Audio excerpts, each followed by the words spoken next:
अशी जी पदवीधर आणि शिक्षक मतदारासंदर्भात आजपासून प्रचाराला सुरुवात झालेली पाहायला मिळते।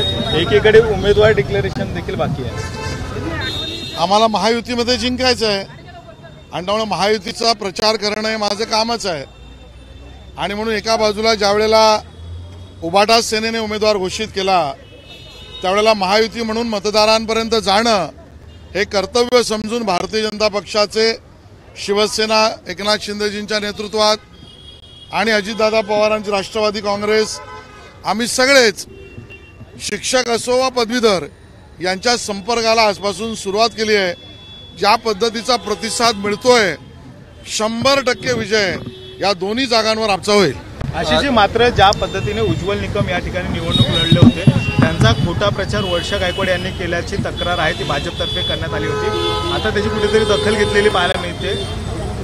या निवडणुकीमध्ये इंडी आघाडी आणि महाराष्ट्र विकास आघाडी यांनी जेवढं खोटं भ्रम असत्य केवळ मतांसाठी पसरवलं सर्व रेकॉर्ड यांनी खोटं बोलण्याचे पार केलेले आहेत। उज्ज्वल निकम यांच्या विरोधामध्ये वर्षाताई गायकवाड यांना मतं द्या म्हणून जे पॅम्पलेट काढण्यात आलं होतं ज्यामध्ये स्फोटक खोटं आणि एका समाजाविरुद्ध जणू काही उज्ज्वल निकम आहेत अशा पद्धतीचा प्रचार केला त्याची तक्रार आम्ही केली होती।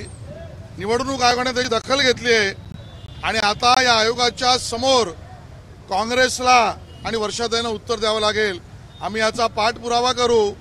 समाजामध्ये भेदभाव, जातीमध्ये भांडणं, धर्मामध्ये वितुष्ट हे काँग्रेस आणि उबाटाने केलंय हा त्याचा ढळढळीत पुरावा आहे आणि म्हणून नोटीस इलेक्शन कमिशनने काढली आहे।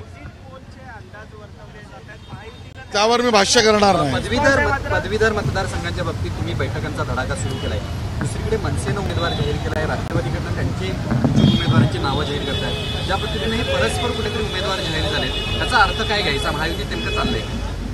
मला वाटतं महायुती एकमेकाला पूरकच आहे, एकमेकाबरोबरच आहे।